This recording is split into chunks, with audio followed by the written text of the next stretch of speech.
What's up, y'all, man? We all seen it. I told y'all that Terrence Crawford was going to stop Shawn Porter.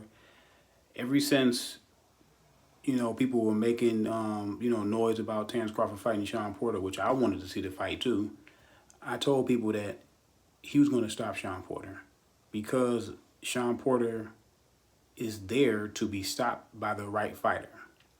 And Terrence Crawford was the right fighter. I thought Keith was going to do it when they fought, but Shawn Porter was able to bag Keith up a lot, and Keith gave up a lot of ground. But Terrence Crawford, I told y'all with his counter punching and his countering to the body, I told y'all that Ugas was countering Shawn to the body a lot, and people miss those counter shots to the body because people really don't look at body shots. But the body shots is what slowed Shawn Porter down tonight. Shawn Porter was sharp. He was aggressive when he needed to be aggressive. He actually fought a really good fight. I thought Shawn Porter probably won 4 rounds. I thought he won 4 rounds. Very competitive. A lot of people said that it wasn't gonna be the same Shawn Porter. It was actually a better Shawn Porter that fought Earl Spence because he didn't smother a lot of his punches like he did against Earl Spence. Even though he did fought well against Earl Spence, and I thought he eked it out. He, what? No, I'm using. I'm here right now. I thought he did well versus Terrence. I mean Earl Spence, and it was a really good fight. I thought this fight was competitive. I thought the fight went just how I said it was, how I thought it was gonna go, how I seen it in my mind, because I know how both of these guys fight. Yeah, Terrence Crawford, man, you seen Earl Spence walk out the arena. Earl Spence should have got in the ring, man. Should have got in the ring. It'd have been a good promotion for the fight. Terrence Crawford just stopped Shawn Porter. Shawn Porter had never been stopped before. That would have been a good fight. Like, hey, yeah, you stopped him, but you're not going to do that to me. I mean, but look, Earl Spence left the arena. I don't know, man. He said he was never going to go to another Terrence Crawford fights, but, he ended up at the fight, which is good, though. It's good that he did go to the fight, you know what I'm saying?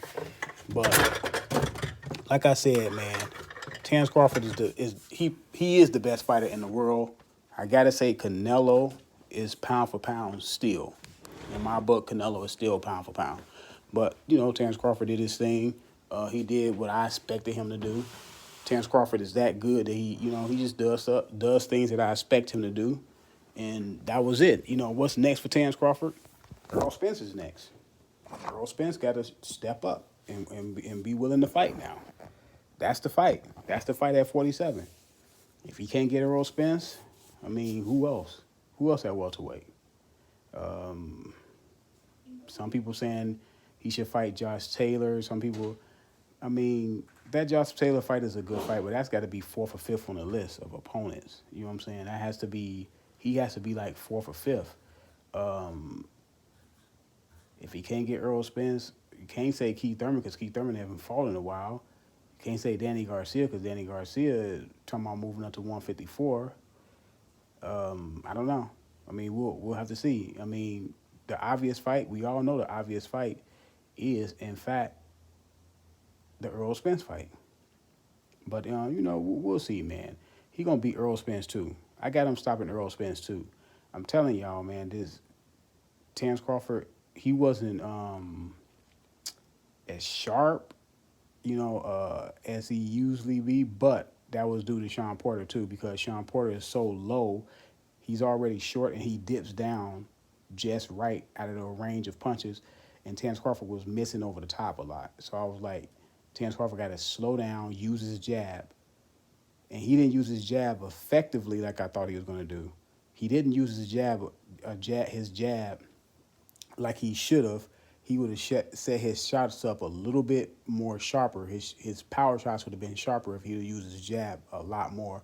He kind of went away from using his jab and was throwing only power punches. And, Bo Mack kept telling him, no, man, get back on that jab. And all the shots that you want is going to come. And then he started settling down. And, he started, landing those devastating body shots. Go back and look at the fight, man. Those body shots was brutal. That takes a lot out of you because the body shots stay with you. The head shots, people that got really good chins, the head shots, they can take those, but those body shots, it they just sneak up on you. You know what I'm saying? Even if you well conditioned, you know, your body is hard, you know, good enough to take body shots.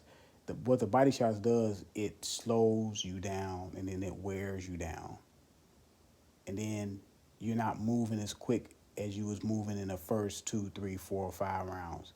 And all of a sudden, you trying to move, but you can't move. You can't move as fast as you want to move, and you know, Terrence Crawford is just a next level fighter, man. Crawford could fight Bruce Ennis. Yeah, but Bruce Ennis is down the line. I mean, yeah, he can fight Bruce Ennis. You know, if he can't get, I'll put it this way, if he can't get Earl, that's number one. If he can't get Earl, then either him, Ortiz, or Bruce Ennis, because y'all keep on talking about Bruce Ennis, but that boy Ortiz, he's a hell of a fighter too, and he actually, you know, to me in my book got a better resume than Enos. Yeah, Enos did his thing versus Dolome, who Terrence Crawford beat like 7 years ago. I mean, it is what it is. But yeah, Bruce Ennis is a good fighter. Terrence Crawford is going to break him down mentally. He's never been in the ring with nothing like Terrence Crawford before. You know, Terrence Crawford has fought a lot of different styles, like a lot of different styles. He's been in the ring with a lot of different styles, tall, short, wide, you know what I'm saying? Whatever the case may be, you know what I'm saying? Punchers, boxers, brawlers, swarmers. He just been in the ring with everything. So nothing that he gonna see from Bruce Ennis is gonna surprise him. Now Bruce Ennis is a strong guy, young guy, you know, very hungry. That can be a viable fight, and the Ortiz fight is a viable fight. Let's not just say Bruce Ennis. Ortiz is a viable fight too, because Ortiz and Bruce Ennis are on the same level. Neither one of them are over each other. How about they fight each other, and the winner of that fight Terrence Crawford? How about Bruce Ennis why don't y'all call for Bruce Ennis to fight Ortiz, and then one of those guys fight Terrence Crawford? Or we can do this: one of those guys fight Earl Spence on the same fight card, and one of those guys fight Terrence Crawford on the same fight card. And if Terrence Crawford and Earl Spence can get past those two dudes, then they fight. Because to me, that'd be great. That'd be a great pay-per-view card. You know what I'm saying? Bruce Ennis versus, let's just say Bruce Ennis versus Terrence, and Ortiz versus Earl. Let's get that. Let's call for that, man. That'd be a great little welterweight tournament right there. And the winner of those fights come out, whoever come out, fight each other. But you know what I'm saying? And Ugas out there too, y'all. Let's not forget about Ugas. Terrence can fight Ugas because Ugas has a title. See, that's why I said Ortiz and Enos, they are like fourth and fifth on the list. You still got Ugas that got a title. You still got Earl that got a title. So I want to see Boots versus Ortiz. Yeah, that's why I say let Boots and Ortiz fight each other. And the winner of that move up in the rankings and fight one of these champions. But yeah, man, I'm gonna go ahead and go to sleep. I gotta get up in the morning. But yeah, Terrence Crawford did this thing. I mean, I'm not. It's not surprising to me that he stopped Shawn Porter. I always envisioned him stopping Shawn Porter because of the style. Styles make fights, people.